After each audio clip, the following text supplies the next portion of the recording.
이제 드디어 재정 강의 기다리고 기다리더니라고 그래서 재정 그거 진짜예요, 선생님? 재정 강의 제일 듣기 싫은 거 아닌가요? 예. 아까 그 얘기 했잖아요. 우리 찬양 불렀잖아요. 무화과 나뭇잎이 마르고 포도나무에 열매가 없고 감람나무가 우리의 외양간에 소하고 양 다 없어도 나는 여호와로 인하여 즐거워한다 그랬잖아요. 진짜로 즐거워할 수가 있을까요? 즐거워할 수가 있나요? 아까 자매님 제가 찬양한 거 되게 은혜 많이 받았어요. 진짜로. 저 안에 정말 기쁨이 넘치는구나. 그래서 제가 여러분 C.S. 루이스라고 알잖아요. 그 찬양을 부르면서 그 생각이 났어요. 그 사람이 이런 말을 했대요. 뭐라고 말했냐면 하나님과 더불어 모든 것을 가졌다고 해서 하나님 한 분 가진 사람보다 더 많이 가진 건 아니다. 그런 말을 했대요. 그러니까 만족할 수 있는 거예요. 하나님과 더불어 다른 모든 것을 가졌다고 해서 하나님 한 분만 소유한 사람보다 무언가 더 많이 가진 게 아니라는 거예요. 결국 하나님 한 분이면은 충분하다는 거죠. 무한대. 무한대에다 뭘 더해도 무한대죠. 그러면 우리의 외양간에 소가 없고 양이 없어도 우리가 기뻐할 수 있는 거죠. 진심으로. 그리고 아까 그 우물가의 여인처럼 난 찾았네 그거 하면서도 그런 생각 들었어요. 우리가 그게 정말 세상에 헛되고 헛된 것이라는 걸 깨달을 때까지는 우리가 정말 그거를 향해 달려가고 애쓰고 잡으려 노력하잖아요. 근데 하나님께서 어느 순간에 우리한테 깨달음을 주셔서 이거 진짜 헛된 거구나. 더 영원한 게 있구나. 더 멋진 게 있구나. 진짜가 있구나. 우리가 그 천국 보화 얘기 많이 하잖아요. 진짜로 보화를 발견하면 내 거를 다 팔아도 전혀 아깝지 않은 거죠. 그거 다 파는 사람 보고 이 바보 같은 사람이라고 말하는 사람 한 명도 없잖아요. 보화를 내 거를 다 팔아도 그것보다 훨씬 더 큰 가치의 것을 이 사람이 소유했는데 이 사람이 어리석게도 왜 자기 걸 다 팔았대? 이런 사람 없잖아요. 어느 순간 우리 하나님이 우리한테 깨달음을 주시면 내가 이전까지 추구하던 것들이 정말은 진짜가 아니었네. 진짜 보화가 따로 있었네. 우리가 이제 재정의 영역에서도 우리가 그 깨달음을 얻게 되기를 소원하면서 한번 해보도록 하겠습니다. 제가 오늘 오기 직전에 저희 딸한테 무슨 메신저 그걸 받았어요. 저희 딸들이 지금 이제 미국에서 둘 다 대학을 다니고 있는데 뭐를 보내냐면 걔가 독일에 있는 선교사 자녀학교에서 3년 동안 살았거든요. 근데 그 선교사 자녀학교가 이제 기숙사잖아요. 선교사들이 막 전 세계에 있는 선교사 자녀들을 데리고 있는 거니까.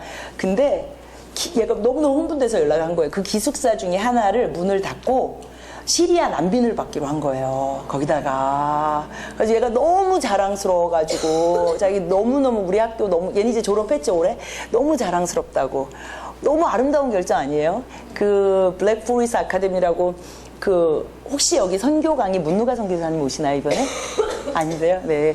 문누가 선교사님 따님하고 저희 딸하고 이제 같이 졸업을 했는데 하나님의 나라의 원칙, 하나님께서 기뻐하시는 일이 무엇일까 생각하면서 기꺼이 불편함이나 손해를 감수하는 것, 그런 것들이 너무 저도 기쁘고 자랑스러워서 그래서 내가 저희 딸한테 너무 행복하다 엄마 이제 곧 강의 갈 건데 거기 가서 꼭 이걸 나눠야 되겠다 이런 얘기 했는데 재정을 제가 이제 강의를 할 때 여러분이 혹시 그런 거 의아하게 생각하실지도 모르겠어요. 아니 선교사가 저렇게 산 좋고 물 좋은 데 산다면서 이렇게 재정에 고민이 되고 재정에 그런다고 재정 강의를 왜 선교사가 해야 될까? 재정의 전문가나 이런 사람이 해야 되는 것은 아닐까? 그런 의구심을 가지셨을지도 모르겠어요. 왜냐면 사실 저도 옛날에 제가 LA에서 미국에서 DTS 할 때 문병현 장로님 혹시 아시는 분 아시죠? 문병현 장로님 오셔서 저희 재정 강의 해주셨거든요.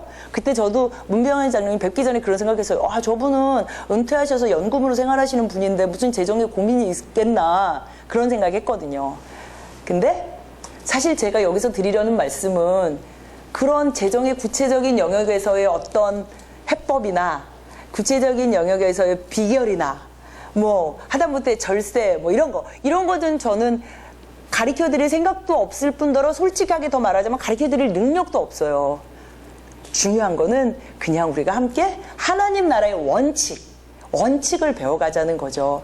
원칙을 배워간다고 생각하면 제가 여기 있어도 되는 거죠.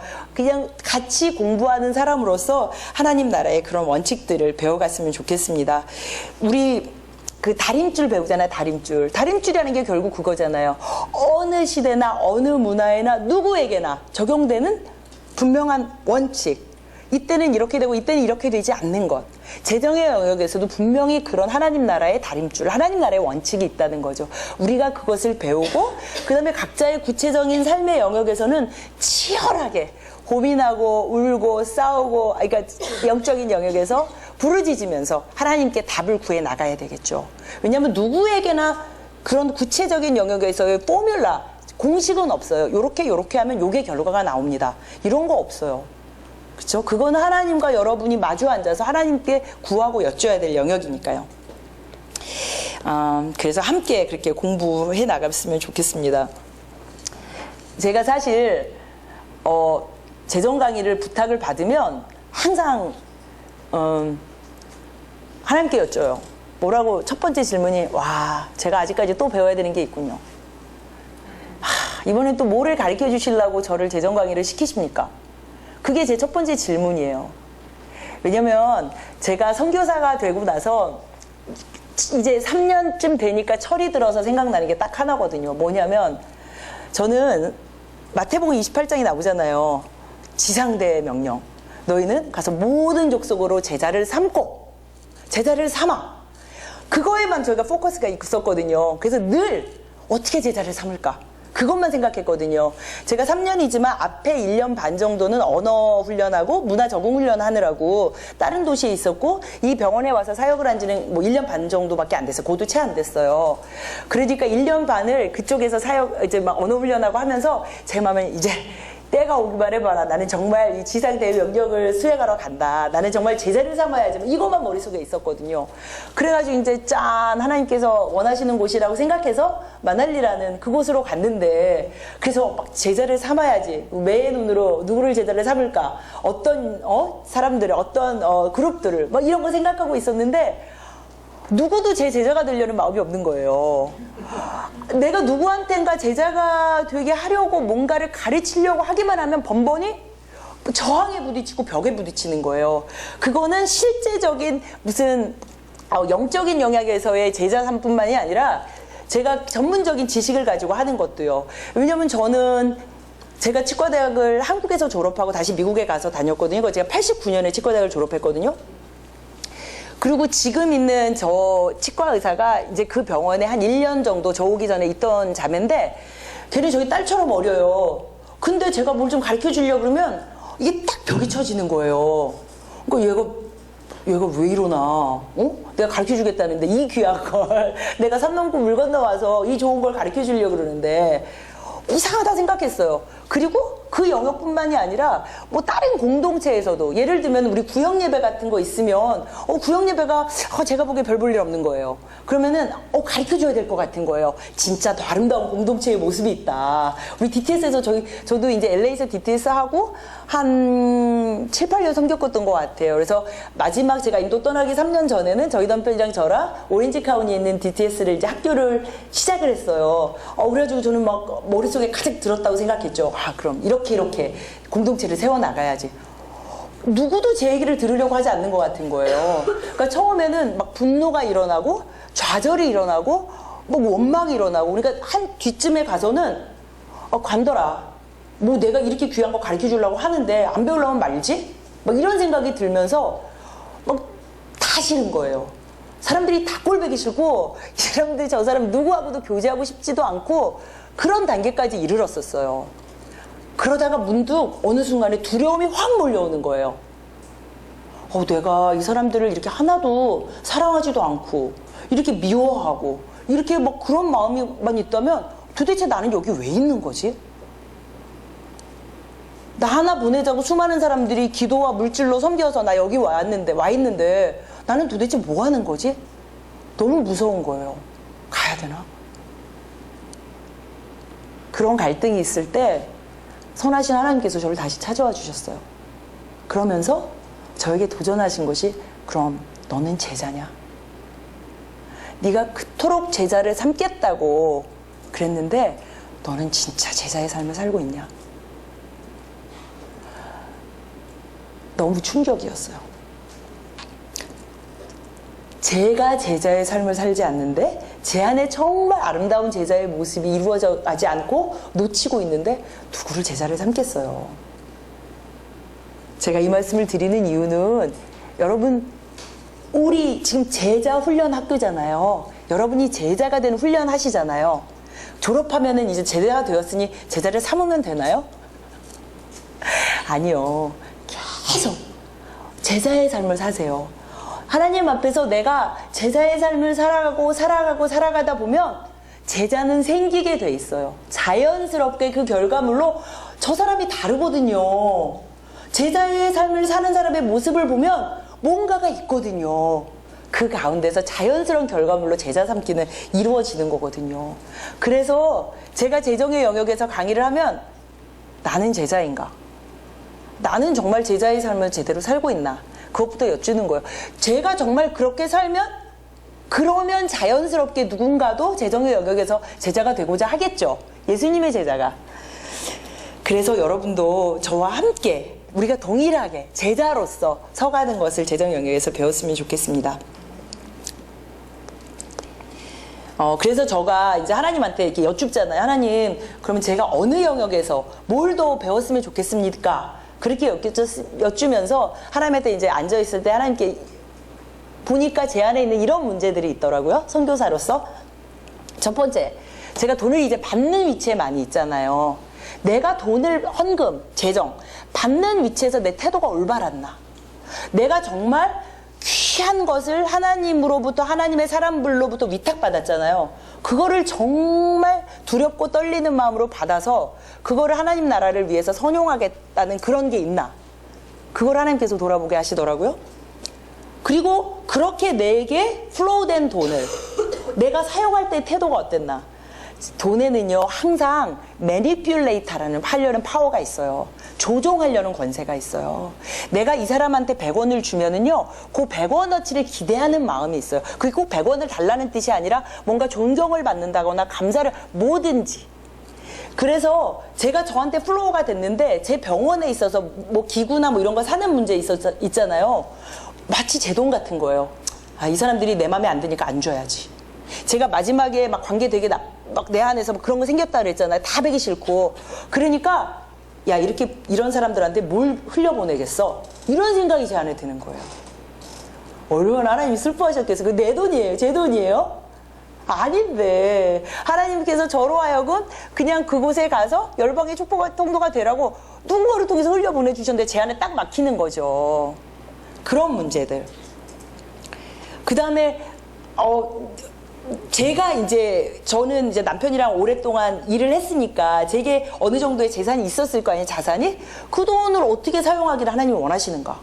저희 애들이 둘 다 대학을 다니니까 미국 대학 학비가 어마무시하게 비싸니까 학비를 위해서 쓸 것인가? 아니면 하나님께서 또 어떤 곳인가 사용하기를 원하실까? 뭐 이런 구체적인 문제들. 제가 11조를 어떻게 할 것인가? 지역교회에 할 것인가? 어디에 기준에서 할 것인가? 내가 플로우를 받는 만큼으로 할 것인가? 내가 쓰는 만큼으로 할 것인가? 이런 구체적인 문제에 있어서 너무 선교사도 재정에 대해서 할 게 많은 거예요. 그래서 하나님이 나보고 또 강의하라고 하셨구나. 배워야 될 영역이 또 있어서 그렇게 생각을 했습니다.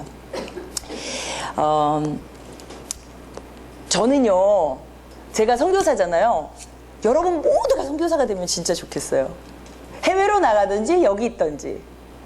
옛날에 선교의 이렇게 역사를 보면은요, 옛날에는 해외 선교를 쳤을 때 주로 교회를 세우거나 아니면은 구제사역을 했잖아요.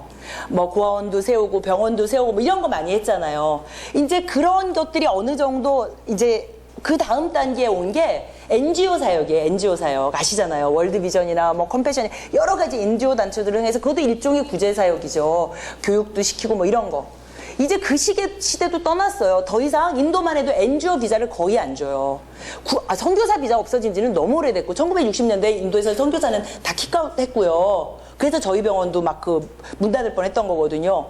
그래서 NGO는 문제는 뭐냐면 세무검사를 너무 심하게 하는 거예요. 세무검사를 빌미로 당장 세무검사 한다고 할 때 모든 해외에서 오는 펀드를 끊어버려요.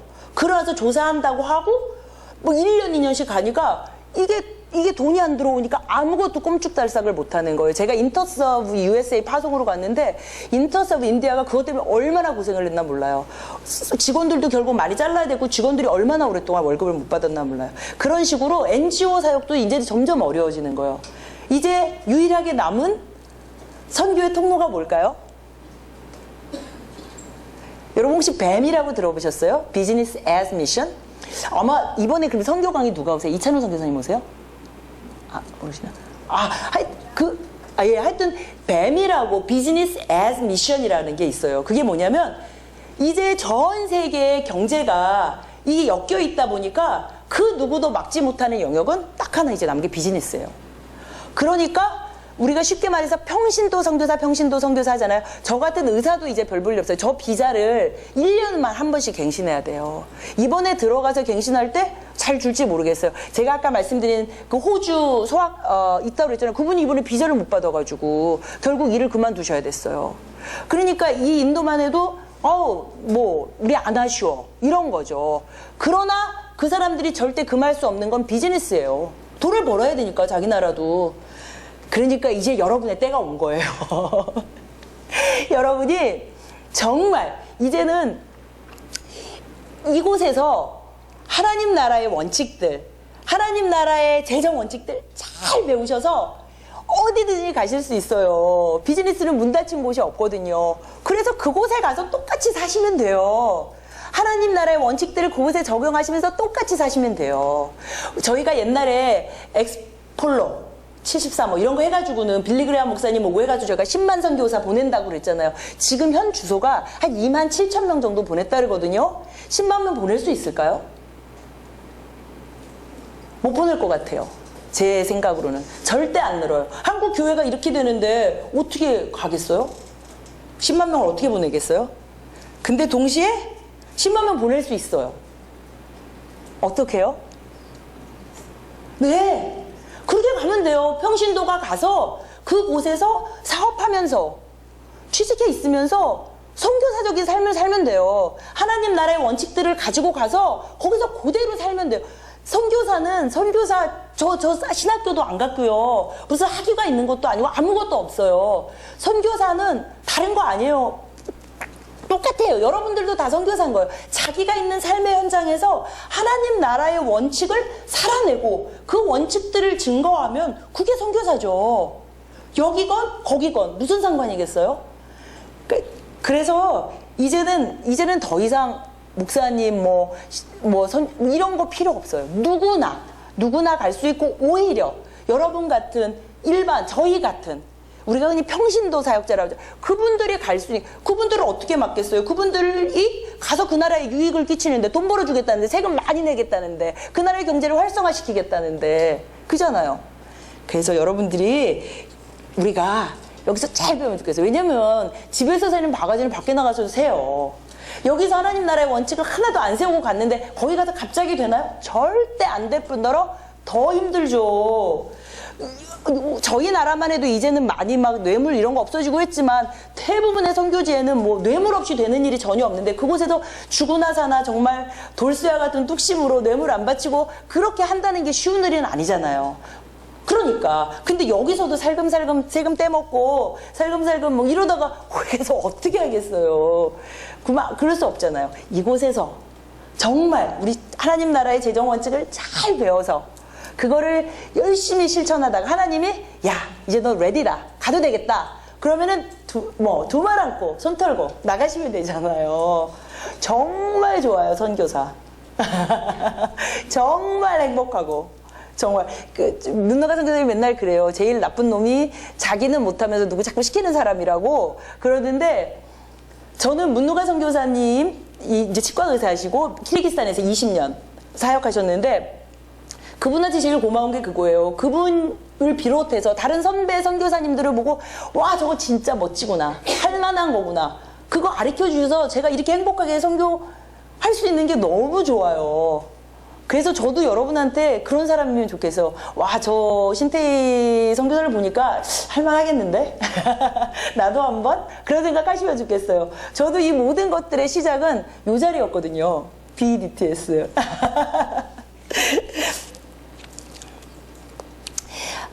그러면 이제 재정 강의로 한번 들어가 보도록 할까요?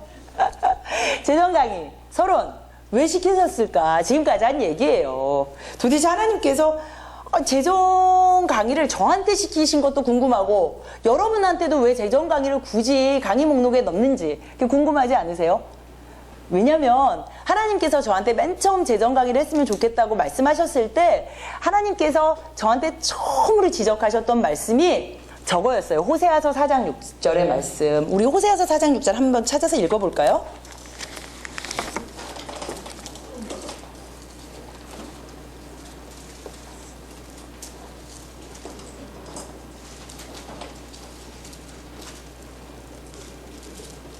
한 분이 읽어주시면 감사하겠습니다. 내 백성이 지식이 없으므로 망하는도다. 내가 지식을 버렸으니 나도 너를 버려 내 제사장이 되지 못하게 할 것이요 내가 내 하나님의 율법을 잊었으니 나도 내 자녀들을 잊어버리리라. 아멘. 맞아요. 하나님께서 지식이 없으면 망한다고 그러시잖아요. 지식을 버리면 안 된다 그러잖아요. 지식이 없음으로 망하는 거예요. 재정의 영역에서도 지식이 없으면, 하나님의 지식이 없으면 망하게 돼 있다는 거예요. 하나님께서 그걸로 시작하셨어요. 너는 그래서 태희야 재정에 대해서 지식이 있냐? 없었어요. 그때 제가 전혀. 제가 그냥 잠깐 말하자면 저희 집안 분위기가 돈 얘기를 하면은 굉장히 좀 안 터부시하는 분위기였어요. 돈 얘기는 약간 삼가해야 되는 그런 분위기. 그 재정에 대해서 아무것도 모른다는 게 일종의 고상한 것, 좀 자랑스러운 것. 아우, 전 돈 잘 몰라요. 이렇게 말하는 거 있잖아요. 그런다는 문화 속에서, 가정 배경 속에서 자랐기 때문에 모르는 게 당연했고 모르는 게 오히려 약간 저한테 자부심을 줄 정도의 그런 잘못된 생각을 가지고 있었는데 하나님께서 너 지식이 없으면 재정에서 망하게 돼 있어 라고 말씀하셔서 회개로 시작하게 하셨어요. 야, 네가 지식이 없어서 망하게 돼 있는데 그 와중에 그거를 자랑해? 그렇게 알아야 해요. 요한복음 8장 32절에 여러분 다 아시죠? 진리를 알지니 진리가 너희를 자유케 하리라. 진리를 알게 되면, 우리가 재정의 영역에서 진리를 알게 되면 재정의 영역에서 우리가 자유함을 얻게 되는 거예요. 그래서 하나님께서 재정 공부를 저희들한테 시키시는 거죠. 네. 그러면 재정이 그렇게 중요할까요? 진짜로? 정말 중요할까요? 그러면 중요하다고 생각하세요, 여러분? 재정 강의가 이 몇 개도 안 되는 강의 13개, 14개 정도의 하나에 들어갈 만큼 중요하다고 생각하세요? 왜요? 사람한테 중요하나요? 중요해요. 제가 중요한 증거를 말씀드릴까요? 저거 아무리 봐도 모르시겠죠? 저게 뭐냐면 슬픔과 절망, 저게 뭐였냐면 티모시 켈러라고, 팀 켈러라고, 우리 책 많이 번역돼 있죠. 이번에 기도 그 책도 나왔던데 왕의 십자가도 있고 뭐 여러 가지 책 쓰신 분 있죠. 그분이 쓰신 책 중에 무슨 책이 있냐면 가짜 신들, Counterfeit God이라는 책이 있어요. 거기에 보면 어떤 얘기가 나오냐면 1장에 쫙 사람들이 자살한 얘기가 쫙 나와요. 그 책이 2008년에 미국에서 엄청난 미국발 경제위기, 그래가지고 글로벌 경제위기가 왔을 때 그때 자살한 사람들의 얘기가 쭉 나오는데 그 자살한 사람들의 몇몇이 그냥 일반 우리 같은 사람들이 아니라 커다란 회사들의 CEO들인 거예요. 그러니까 예를 들면 뭐 페니메이, 무슨 뭐 부동산 투자회사, 뭐 융자회사, 우리 뭐 아는 모건 스탠리 뭐 이런 데 있잖아요. 이런 데 사람들이 자기네들이 자산을 운용하던 게 잘못됐거나 회사가 망해가오니까 다들 뭐 이런저런 방법으로 죽은 얘기를 자세히 나와요. 몇 페이지에 걸쳐서. 돈이 중요하지 않다면 그 사람들이 그렇게 하나밖에 없는 목숨을 버리겠어요? 그렇지 않죠. 돈이 너무 중요한 거예요. 제가 슬픔과 절망이라고 한 게 거기에 나와요. 뭐라고 말하냐면 그 팀 켈러 목사님이 슬픔이라는 거는 여러 개 중에 하나를 잃어버리는 거를. 그렇기 때문에 다른 것으로 슬픔을 위로할 수 있어요. 다른 것으로 대체가 가능해요. 위로가 가능해요. 근데 절망이라는 것은 궁극적인 걸 잃어버린 거예요. 그거 하나에 내 아이덴티티와 나의 모든 것에 기반을 둔 걸 잃어버린 거예요. 그건 대체도 불가능하고 위로도 불가능해요.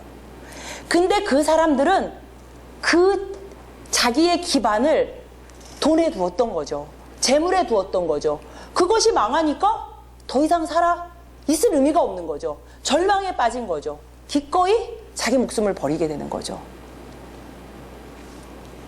사람에게 참으로 중요해요. 기꺼이 자기 목숨을 던질 만큼.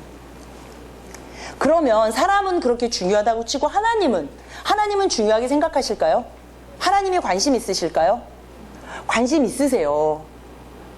증거를 한번 저한테 말씀해 주시면, 이해를. 하나님이 관심 있으시다의 증거. 어떤 게 있을까요? 하나님과 재물을 겸하여 섬길 수 없다라고 말씀하셨기 때문에. 그렇죠. 하나님이 관심이 있으신 거의 증거를 제가 저 마가복음 12장 41절에서 44절 말씀이 무슨 말씀이냐면, 과부가 2렙돈 넣는 사건이에요. 거기에 보면은 뭐라고 나오냐면, 예수께서 연복궤를 대하여 앉으사 무리의 연복궤에 돈 넣는 것을 보실세. 예수님께서 이 사람들이 돈 넣는 거를 볼 만큼 가까운 자리에 의도적으로 앉아 계셨다는 거예요, 예수님께서. 그리고 그 자매가 동전 2개 딸랑딸랑 넣는 거, 그게 무슨 동전인지 얼마짜리인지를 볼 만큼 가까운 거리에 있으셨다는 거예요. 굉장히 의도된 행동이었죠. 그죠? 그러고 과부 칭찬하고 많이 넣는 사람들한테는 질책하고 그러셨잖아요. 예수님께서는 정확히 아신 거예요. 우리의 보물이 있는 곳에 우리의 마음이 있다는 것. 예수님의 행동을 보면 알 수 있죠. 성경에서 재물에 관한 구절이 몇 구절쯤 되는지 혹시 아시는 간사님 빼고 아시는 간사님들 꼭 계시니까 몇 구절쯤 된다고 생각하세요? 엄청 많죠. 엄청 많은 게 어느 정도 될까요? 내 생각도 굉장히 많아요. 네, 한번 찍어보세요. 얼마쯤 될까요? 네? 씩씩하게 이제 2359절쯤 된대요. 놀라셨어요? 제가 이거를 해본다면서 아직도 못했어요. 한 절 한 절 이거 제가 체크를 못했는데, 제가 재정에 관한 책을 굉장히 여러 번 읽었는데 그 모든 곳에서 동일하게 그래요. 그거는 설마 그렇겠죠. 그렇죠? 사실 그 어떤 주제보다도 많이 다루는 게 재정에 관한 거. 2359절 뿐만 아니라 예수님께서 말씀하신 예화 있잖아요. 예화 중 3분의 2가 재정에 관한 거예요. 잘 생각해 보세요. 진짜 그래요. 물질에 관한 걸로 예수님께서 예화를 훨씬 많이 드렸어요. 32개 중에 한 18개가 재정에 관한 예화라고 그래요. 그러니까 하나님이 관심이 없으시면 성경 요만큼인데 그렇게 많이 넣으실 이유가 없잖아요. 관심이 없으시면 예수님 3년밖에 공생이 안 하시고 예화 그렇게 뭐 30개 남짓 하시는데 그렇게 자주 하실 필요 없잖아요. 그죠? 무지무지 관심이 있으신 거예요. 하나님도 관심이 있으세요. 그러면 도대체 하나님께서 왜 재정에 대해서 이렇게 관심을 가지고 계실까요? 왜? 그 다음 넘어가 보겠습니다. 왜냐하면 하나님께서 아시기 때문이에요. 뭐를 아시냐면요, 모든 문화, 모든 사람에게 적용되는 문제라는 거죠. 돈의 문제는. 여러분에게도 그러시잖아요. 그죠? 여러분이 오늘 눈을 딱 떠서 이곳에 올 때까지 재정에 관한 결정들을 얼마나 여러 번 내리셨어요. 제가 한번 말씀드려 볼까요? 저는 올 때 엄마 집에서 이곳으로 오는데 제가 2호선 선릉역 근처에 살거든요. 그래서 그곳까지 갈 때 마을버스를 탈까 말까. 마을버스가 1,000원을 더 내야 되니까 제가 T카드가 없었어요, 그때. 그거를 고민했고 결정했고, 그래서 아예 걸어가지 말고 타고 가자. 예를 들면 그 다음에 지하철을 타고 내려서 어떻게 할 것인가. 그리고 여기 내려서 커피도 마시고, 이런 모든 것들 다 재정에 관한 문제잖아요. 돈에 관한 문제잖아요. 벌써 제가 눈 떠서 여기까지 오는 동안에 몇 번의 재정에 관한 결정을 내렸는지 몰라요. 우리만 그런가요? 자본주의에 사는? 아니죠. 공산주의에 살거나 아주 저 아프리카 그쪽 사람들도 재정에 관한 그 결정들을 내려야 돼요. 내가 이 곡식을 발아서 뭐로 바꿀 것인가 말 것인가. 모든 문화, 모든 사람에게 적용되는 문제이고 모든 사람들이 관심을 갖고 있는 거예요. 벌고 쓰고 저축하고 투자하고. 그죠? 여러분 여기서 해당 안 되는 거 있으세요? 버시든지, 남편이 벌어다 주시면 쓰시던지, 남편이 벌어다 준 걸로 저축하시던지 혹은 투자하시던지, 모두가 관심을 갖고 있는 영역이고, 무엇보다도 재물을 관리하는 게 하나님과의 관계에 영향을 미친다는 거예요. 누가복음 16장 11절 말씀 뭐라고 돼 있을까요? 제가 지금 누가복음 16장 11절 말씀이 정확히 생각이 안 나는데 저기 너무 한번 누가 빨리 읽어주시겠어요? 너희가 만일 불의한 재물에도 충성하지 아니하며 누가 속된 것을 너희에게 맡기면 맞아요. 불의한 재물에 충성하지 않으면 참된 것을 맡기지 못한대. 뭐냐면 참된 거라는 거는 하나님 있는 놀라운 부와 선하심과 아름다우심과 하나님 안에서 누릴 수 있는 것들이잖아요. 우리가 재물 관리를 잘못하면 하나님께서 그것들을 맡기실 수가 없다는 거예요. 우리한테 하나님과의 관계에 영향을 미치겠죠. 그리고 재정이 삶의 모든 영역에 영향을 미치고 무엇보다도 아까 간사님 말씀하신 것처럼 물질이 하나님과의 경쟁 관계에 있다는 걸 아신 거예요. 마태복음 6장 24절이 그거거든요. 너희가 하나님과 재물을 겸하여 섬기면 안 된다. 섬기는 것이 좋지 않다. 그런가요? 섬길 수 없다예요. 불가능하다는 거예요. 내가 섬기려고 아무리 노력해도 그거는 불가능하다는 거예요. 둘 중에 하나일 수밖에 없다는 거예요. 내 왕자를 물질한테 줄 건가? 하나님한테 드릴 것인가? 그리고 무엇보다도 또 하나님, 우리의 근본적인 소명과 연결이 되어 있다는 거예요. 우리의 근본적인 소명이 뭐죠? 나의 소명은 선교사로 가는 거예요. 저의 소명은 DTS 간사로 섬기는 거예요. 그거가 근본적인 소명은 아니죠. 우리의 부르심 가운데 구체적인 영역이긴 하지만 근본적인 소명은 아니에요. 우리의 근본적인 소명은 뭘까요? 하나님을 알고, 그죠? 그래서 그 너무 좋으신 하나님, 멋지신 하나님, 그 예수님을 닮아가고, 그리고 그래서 우리의 삶을 통해서 복이 되는 것, 축복이 되어 복의 근원이 되는 것, 그게 우리의 근본적인 사명이거든요. 그것이 내가 선교사건, 여러분이 간사건 학생이건 전업주부건 무엇을 통해서라도 그것과 연결되어 있다는 거예요. 왜요? 내가 혹시 제가 그 다음에 간사님 그 다음 페이지에 써있나? 근본적인 소명과 연결해?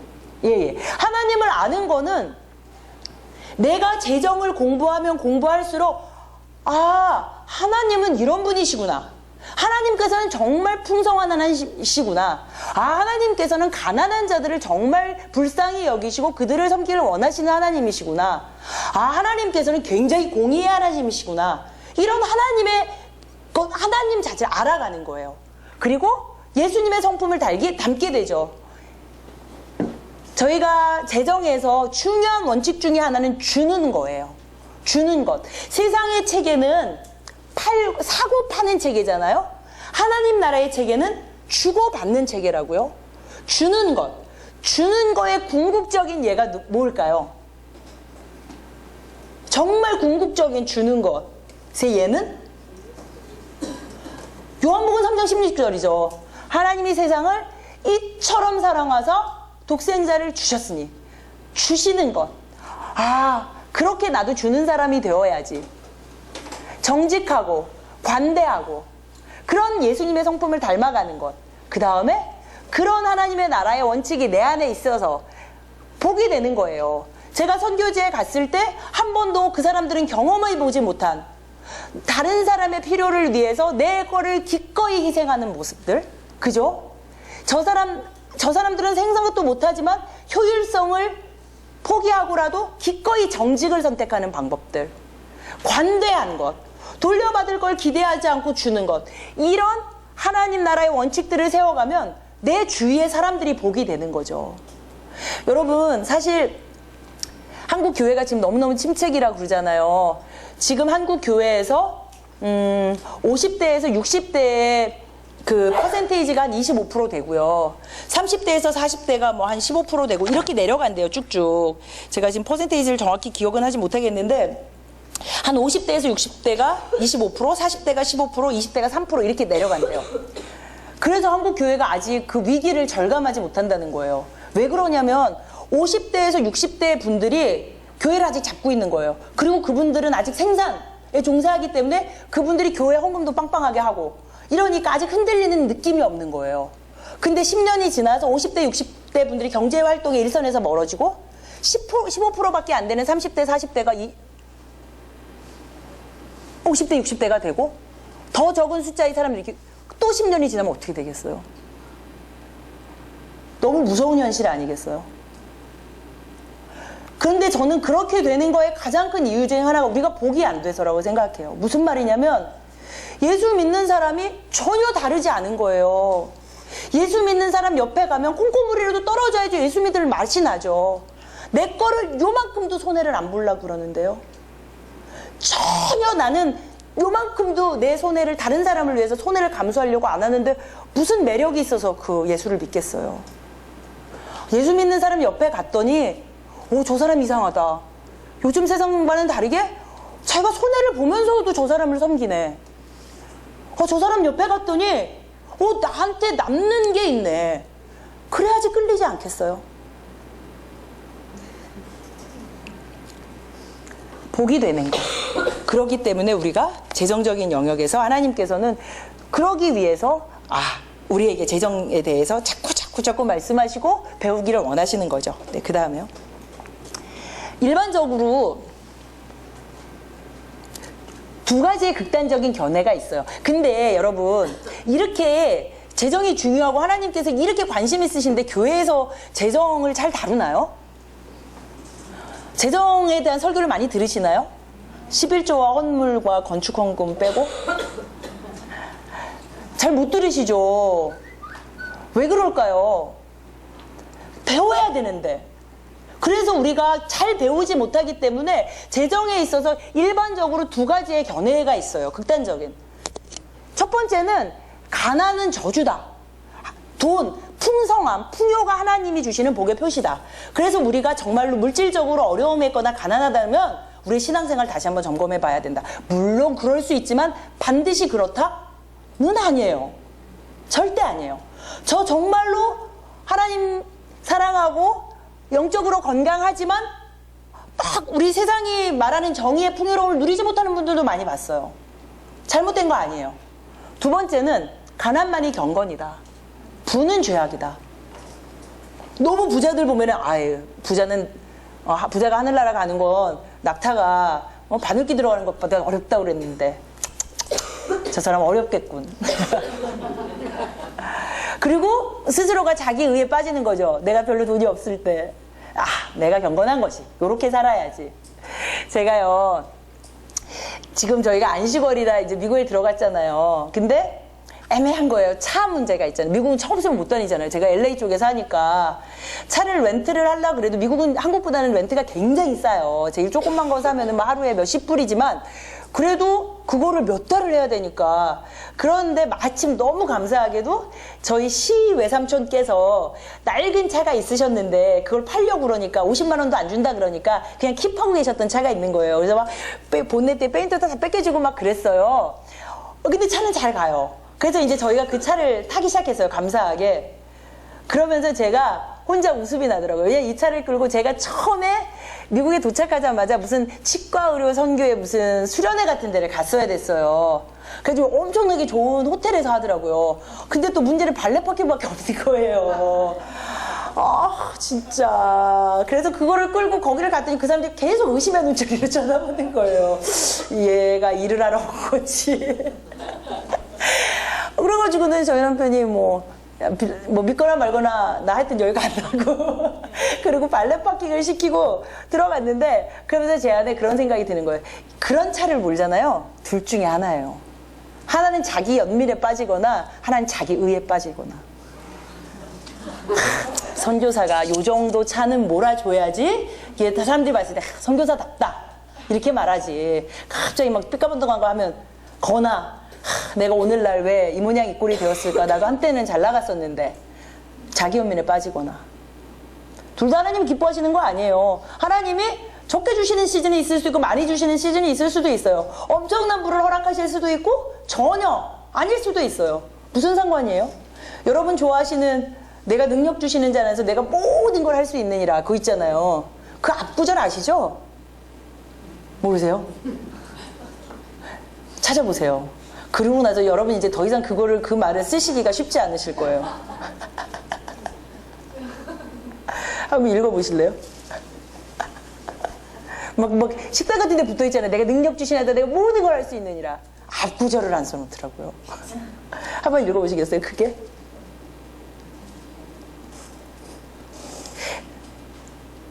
내가 비천에 처할 줄도 알고 풍부에 처할 줄도 알고 그 모든 것에 일체의 비결을 배웠다는 거예요.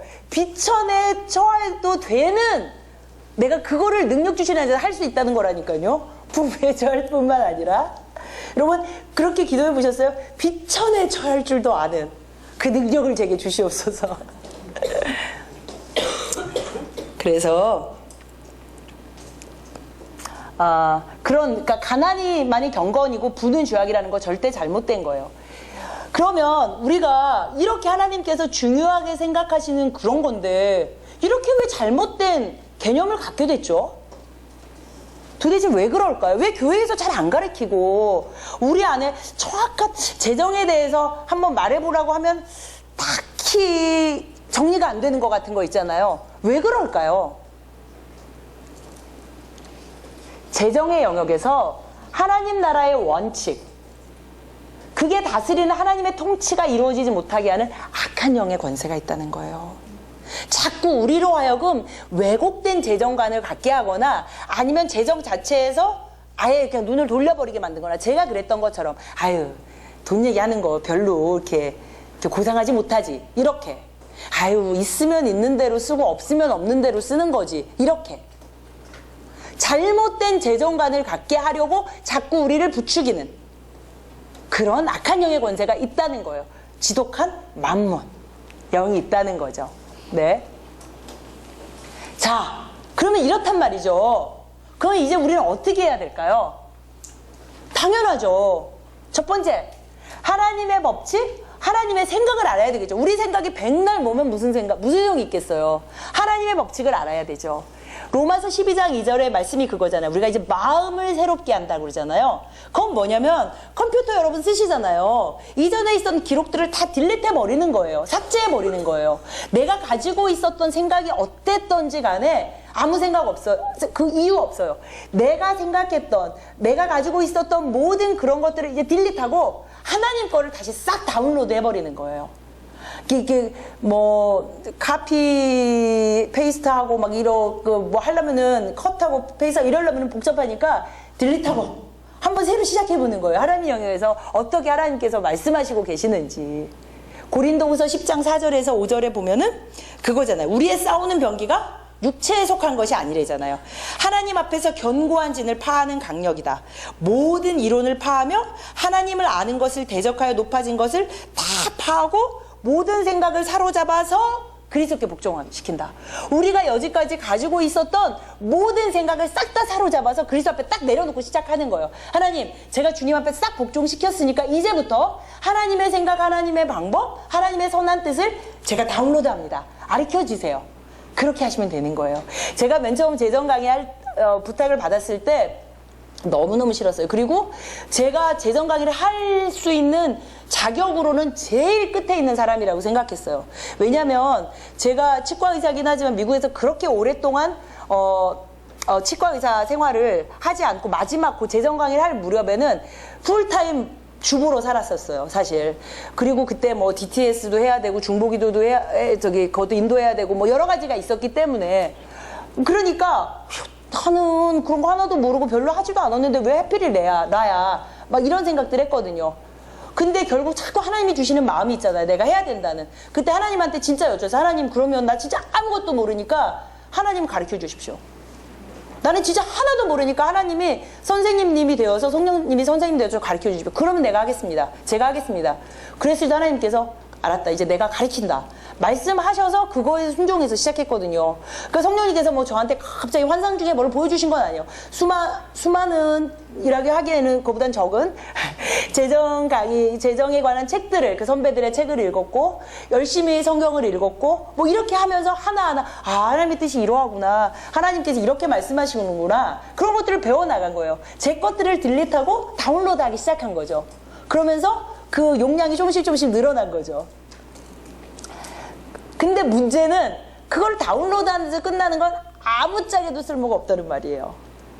여러분 성경에서 보면은 반석 위에 지은 집과 모래 위에 지은 집의 차이가 뭐죠? 네? 기반이 튼튼하다고 그랬죠? 그거의 차이, 그거를 비유로 하셨잖아요. 기반이 튼튼하고 기반이 안 튼튼하고의 그 결정적인 차이가 뭘까요? 네? 잘 안 들려. 무너지지 않으면 돼. 예, 맞아요. 근데 어떻게 하면 기반이 튼튼해지고 안 무너질까요? 네? 정답이에요. 듣는 게 중요한 게 아니고요. 듣고 행하냐 안 행하냐의 차이예요. 반석이에 지은 집의 예화의 가장 포인트는 이거를 들은 건 다 똑같아요. 모래에 지은 사람도 들었어요. 반석이에 지은 사람도 들었고, 듣고 행했냐 안 행했냐예요. 그러니까 우리가, 제가 책을 아무리 많이 읽고 여러분한테 제가 너무나 멋진 강의를 할 능력이 안 되지만, 만약에 멋진 강의를 여러분한테 할 수 있는 능력이 돼서 했다고 해도 들은 거는 아무 의미 없는 거예요. 그대로 행해야지 이제 재정이 반석 위에 서게 되는 거죠. 네.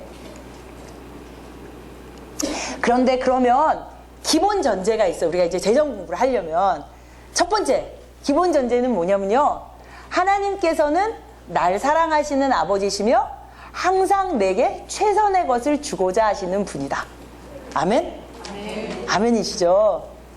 하나님이 여러분을 정말 사랑하시는 거 아시죠? 이제 DTS가 한 후반으로 접어들었죠. 한 6개월? 얼마 하셨어요? 3월부터 시작했나요? 야, 그러니까 이제 뭐 이거는 확실하시죠? 하나님이 여러분을 얼마나 사랑하시는지, 얼마나 좋은 것들로 주고자 하시는지.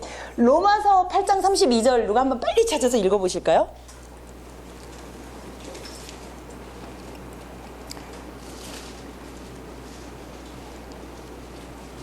자기 아들을 아끼지 아니하시고 우리 모든 사람을 위하여 내어주신 이가 어찌 그 아들과 함께 모든 것을 우리에게 주시지 아니하겠느냐. 네. 예수님 자기 아들을 주신 거예요. 여러분 여기 대부분은 자녀가 있으시죠? 아시잖아요, 그 마음. 내 자녀를 준다는 게 어떤 의미인지 아시잖아요. 하나님께서 하나밖에 없는 자기 아들을 주셨는데 뭐를 안 주시겠어요? 뭐가 아깝다고 안 주시겠어요? 그죠? 다 주신다는 거예요. 마태복음 7장 11절에도 그거죠. 너희가 악해도 너희 자식들한테 좋은 거 줄 줄 아는데 하물며 하늘에 계신 아버지께서 너희한테 왜 좋은 걸 안 주시겠니? 제일로 좋은 거 주시지. 그게 기본 전제예요. 그렇기 때문에 재정에서도 뭐 어떤 영역은 좋은 거 주시고 어떤 영역은 안 주시나요? 절대 그렇지 않아요. 재정의 영역에서도 하나님은 최선의 것을 주고자 하세요. 두 번째. 그런데 하나님의 전지하심, 하나님의 무한하신 지혜 가운데 하나님은 아시는 거예요. 무엇이 우리에게 최선인지를. 저희는 때로 잘 몰라요. 하다못해 우리 자녀에게도 무엇이 최선인지 저희 잘 몰라요. 그래서 실수를 많이 하잖아요. 저도 저희 큰딸이 지금 이제 대학교 4학년인데 걔가 중학교 때 되게 사춘기를 심하게 했어요. 저는 엄마로서 최선의 거를 주고 싶었어요. 좋은 엄마 저도 되고 싶었어요. 걔도 좋은 딸이 되고 싶었겠죠. 근데 우리가 잘 몰라서 걔를 너무 상처를 제가 주고 저 상처 주는 줄도 모르고 그랬던 거예요. 그런데 우리 하나님은 다 아시는 분이잖아요. 뭐가 최선인지 잘 아시는 분이잖아요.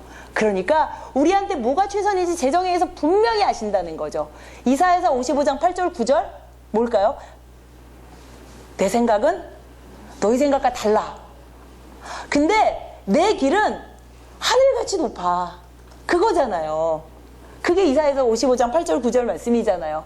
무엇이 최선인지를 하나님께서 아신다는 거예요. 우리 세 번째. 근데 문제는 그거죠. 하나님께서 정말 날 사랑하시는 아버지시고 나한테 최선의 것을 주고자 하시고 하나님께서 내게 최선의 것이 무엇인지 안다고 머리로는 되는데 그거를 잘 안 되는 거예요. 진짜 삶에서 인정이 안 되는 거예요. 재정의 영역에서도 혹 하나님께서 더 좋은 게 있는데 안 주시는 건 아닌가? 하나님께서 이런 사소한 재정의 문제도 관심이 있으실까? 이런 것까지도 책임져 주실까? 이런 거 있잖아요. 요런 재정의 문제에 있어서는 하나님은 이런 구체적인 방법을 이게 내 방법이 더 옳지는 않을까? 요렇게 세세한 것까지 하나님께 여쭈는 게 과연 영적인 것일까? 뭐 요런 생각들 있잖아요. 그렇게 이런 생각들을 인정하지 못하게 하고 왜곡시키는 악한 영의 권세가 있다는 거죠.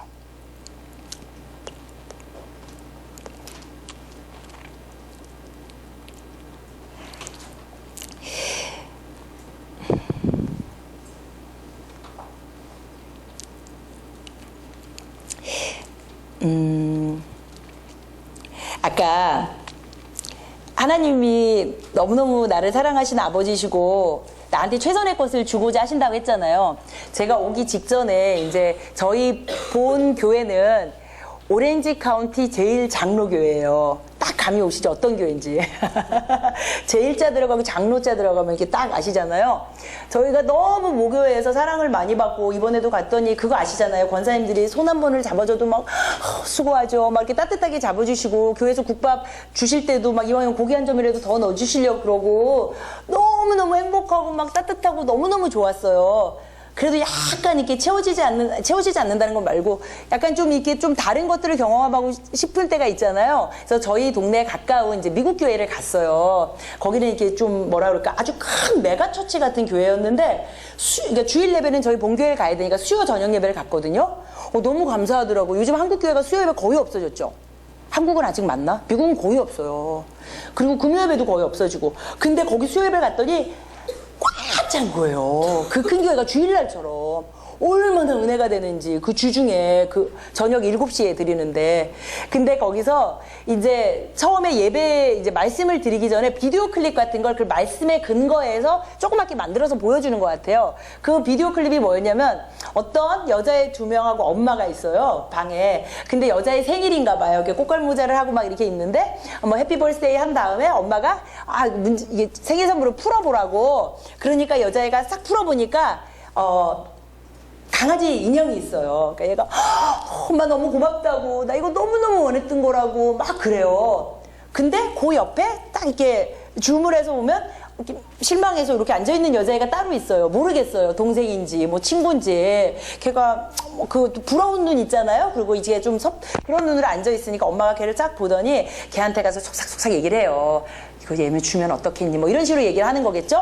그러니까 여자애가 나 이거 금방 받았는데 나 이거 너무너무 원하던 건데 막 이래요. 그러니까 엄마가 나를 믿고 한번 줘봐 이렇게 얘기를 해요.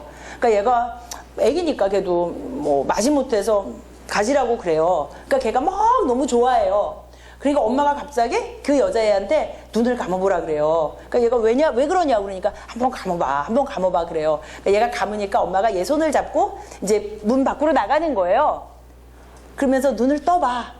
딱 떴어요. 뭐가 있었을까요? 딱 아시죠? 저희 남편은 뭐라는 줄 알아요? 차! 이러더라고요. 6살짜리인데. 그래서 내가 농담이지. 진짜 강아지가 있었어요. 그랬는데, 그러면서 얘가 막 기뻐하는 게 나와요. 근데 이제 목사님의 설교가 시작됐어요. 그 목사님이, 자기가 저 비디오 클립을 잘 이해를 못 하겠다는 거예요. 그러면서 말씀을 하시는 거예요. 왜 우리가 이 아이가 자기의 장난감 강아지를 주었을 때 반드시 더 나은 것으로 보상을 받아야 되죠. 바로 그날. 꼭 그럴 필요가 있나요? 하나님께서는 주시는 게 하나님의 속성이죠. 하나님은 너무 우리 사랑하셔서 주는 거예요. 우리가 뭐 잘해서 주는 거 아니에요. 걔가 이 장난감을 얘한테 기꺼이 줬기 때문에 꼭 주는 것도 아니에요. 주는 거는 하나님의 속성이에요. 만약에 우리가 잘해서 받고 못해서 못 받고 그러면 무슬림하고 다를 바가 없고 힌두랑 다를 바가 없어요. 그 사람들이 왜 이렇게 하스피털리티라고 그러죠. 접대 문화가 발달되고 인도 분들이나 무슬림 분들은요 손님 왔을 때 아무리 가난해도 물 한 잔이라도 대접해요. 그냥 돌려보내잖아요. 맨입으로. 정말 대접 문화가 얼마나 발달해 있나 몰라요. 근데 그 근본에는 뭐가 있냐면 그거예요. 두려움. 내가 이렇게 해야지 보상을 받는다는 것. 그리고 모든 세상의 기독교를 제외한 종교들이 그거잖아요. 두려움의 근본이잖아요. 내가 내 신을 노엽게 하지 않아야 된다. 내 신을 기쁘게 해드려야지 적절한 보상이 따라온다는 거 아니에요. 해에서 건짐을 받고 우리가 종종 하나님을 그런 수준으로 전락시키는 게 아닌가 그런 생각이 들어요. 하나님은 그냥 우리 사랑해서 주시는 거지 우리가 이거 잘해서 주시는 거 아니거든요. 물론 성경 많은 곳에 하나님이 보상을 약속하셨어요. 보상해 주세요. 반드시. 그러나 그것이 반드시 지금 현세의 가시적이고 세속적인 것으로만 보상되는 건 아니에요. 무슨 말이냐면 정말 잘못된 번영신학이 돈 심고 돈을 거두겠다는 거예요. 하나님을 신뢰하십니까? 그러면 11조를 미리 심어 보십시오. 10배로 거둘 것입니다. 그런 사기가 어디 있어요. 하나님을 어떻게 그런 수준으로 우리가 전락시켜요. 너무너무 슬픈 거죠. 하나님께서는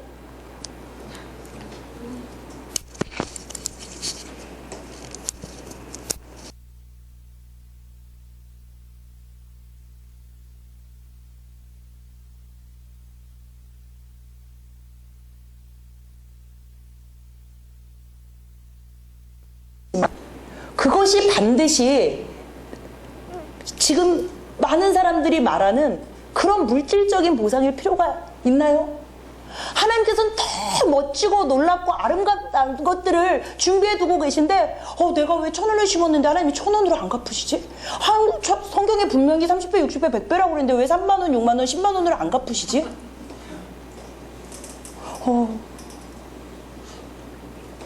여러분,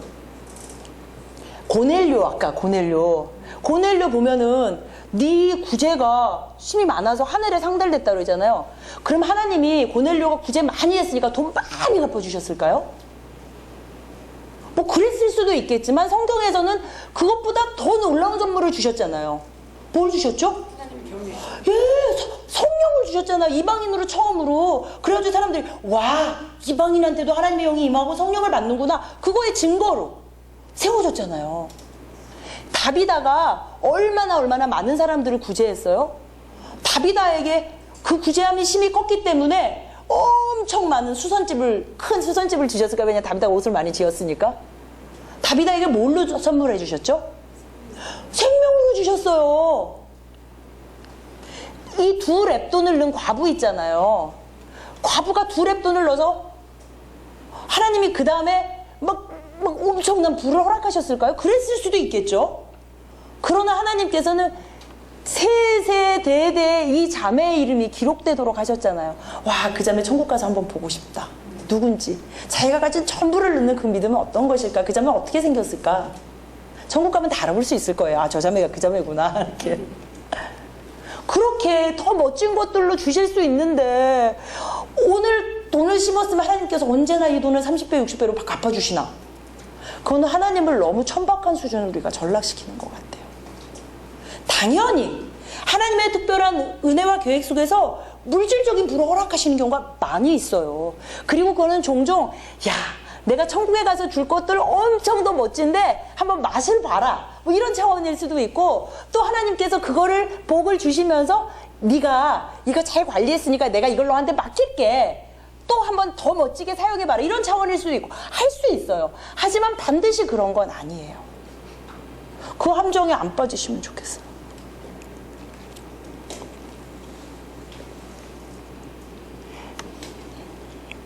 그러니까 마찬가지예요. 만몬의 영이 그런 식으로 우리를 조종해요. 예를 들면 제가 엊그제 왔는데 우리가 큰 새언니, 큰 오빠의 와이프가 이런 얘기를 하시는 거예요. 어떤 교회 장로님인가 어떤 분이 2억을 가지고 있었는데 2억으로 뭐를 샀는데 10억이 됐대요. 그래가지고 그분이 2억만 갖고 8억을 헌금을 했대요. 그래서 그분이 또 그 2억을 가지고 어디다 투자를 했는데 20억이 됐대요. 그래가지고 2억만 갖고 18억을 투자했대요. 헌금했대요. 그러면 본질은 이거잖아요. 와, 18억, 2억만 가지고 8억을 헌금할 수 있는 그 장로님의 믿음. 근데 우리는 나도 한번 해봐야 되겠다. 어떻게 하면은 2억, 그게 어딘가 좀 여쭤봐야 되겠다. 그 투자처가. 사실은 그분이 잘못한 거 하나도 없어요. 근데 그 얘기를 들었을 때 우리 마음에는 그래, 나도 그 2억, 20억의 주인공이 한번 돼보자. 이런 마음만 있는 거예요. 하나님께서는 우리한테 그것을 맡기실 수도 있고 안 맡기실 수도 있어요. 정말 잊어버리지 말아야 될 것이 재정의 은사 있잖아요. 부. 그거는 어떤 의미로는 은사의 차원으로 봐는 게 좋아요. 은사의 차원으로 본다는 게 무슨 말이냐면요. 우리가 거대한 하나님의 나라, 하나님의 몸을 세워가잖아요. 고린도전서에 얼마나 다양한 은사들이 있어요. 방언의 은사도 있지만 방언 통역의 은사도 있고 예언의 은사도 있고 뭐 병 고치는 은사도 있고 다 있잖아요. 왜 다른 은사를 허락하셨겠어요? 그 다른 은사로 다른 지체를 세워가면서 하나님의 몸을 세워가는 거죠. 예를 들면 그 은사 가운데 재정의 은사도 있을 수 있는 거예요. 모든 사람이 그러면 그래. 근데 모든 사람이 재정의 은사를 좀 가졌으면 좋겠죠. 축복에. 왜? 하나님께서 예언의 은사를 주셨을 때, 병 고침의 은사를 주셨을 때 그거는 궁극적으로 나를 위해서 주신 건가요? 아니죠. 예언을 맨날 내 머리에 내가 손 얹고 내 예언하나요? 내가 무슨 병 고침의 은사라고 맨날 여기다 손 얹고 나 기도만 하나요? 아니잖아요. 누군가의 공동체에게 하나님의 몸에게 복이 되게 사용하잖아요. 흘러가는 거잖아요. 은사가 몸을 세우기 위해서. 재정도 마찬가지인 거예요. 하나님께서 어떤 기회로든지 간에 여러분에게 넘치는 재정을 허락하셨다. 그러면 그거는 은사적인 개념으로 보시고 하나님의 몸을 세우라고 내게 허락하셨구나. 그렇게 보시면 되는 거죠. 만약에 그 은사가 나에게 허락되지 않았다. 괜찮아요. 다른 은사로 몸을 세워가면 되죠. 하나님의 몸인데 어차피 거룩한.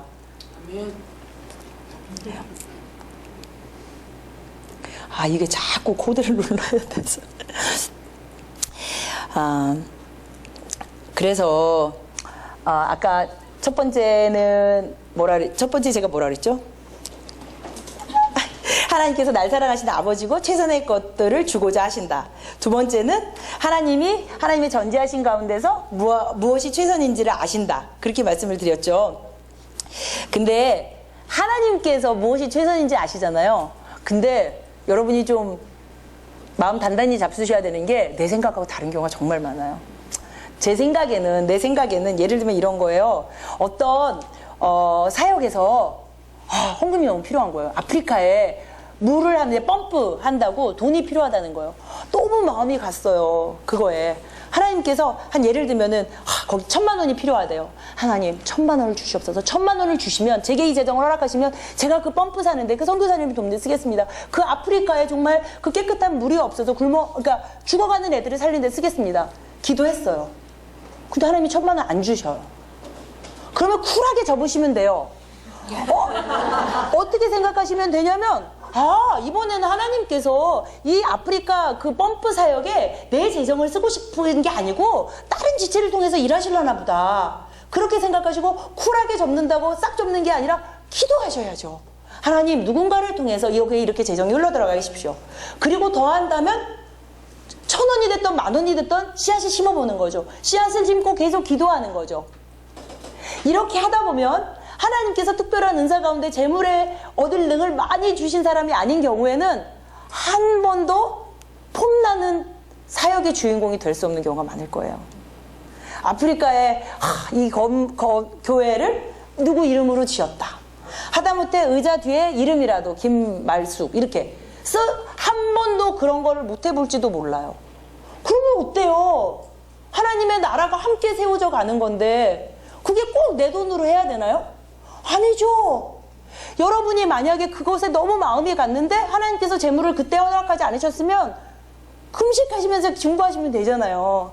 하나님 정말 제가 그 아이들이 너무 눈에 밟혀요. 근데 지금은 하나님께서 재물로 허락 안 하시는 거 아니까 제 눈물을 제 중보를 씹겠습니다. 그러면 그 선교사님은 모르겠죠. 여러분이 무슨 짓을 했는지 이곳에서. 그렇지만 하나님은 아시잖아요. 여러분의 눈물 한 방울도 다 기억하시고 여러분이 하나님 앞에 꿇었던 무릎도 기억해 주시잖아요. 그리고 여러분이 1,000원이든 10,000원이 심으셨던 그거 귀히 여기시잖아요. 2랩돈 심었다고 2고들한테 심었다고 하나님이 뭐라고 하셨어요? 얼마나 칭찬하셨어요. 그러면 되는 거죠. 그죠? 꼭 사역의 주인공이 나야 된다는 강박에서 벗어나시면 좋겠어요. 예. 그런데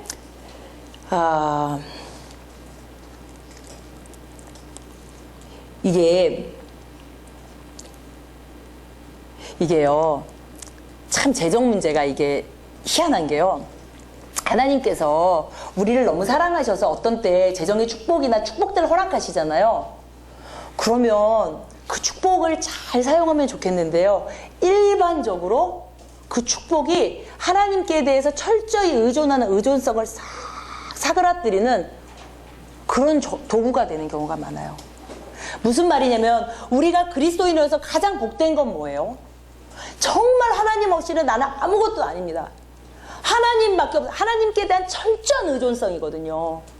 하나님밖에 없습니다. 하나님 없이는 아무것도 못해요. 덜덜 떠는 거거든요. 내가 혼자 할 수 있는 게 아무것도 없어요라고 고백하는 그 갈급함. 진짜 하나님 꼬리 붙잡고 있는 거거든요. 근데 하나님께서 그런 우리를 이쁘게 보시고 뭔가 맡기시면 갑자기 내가 가진 것이 많은 것 같으면서 하나님께 대한 그 완전한 이 갈급함 꽉 잡은 게 싹 놔지는 거예요. 내가 할 수 있는 것 같은 거죠.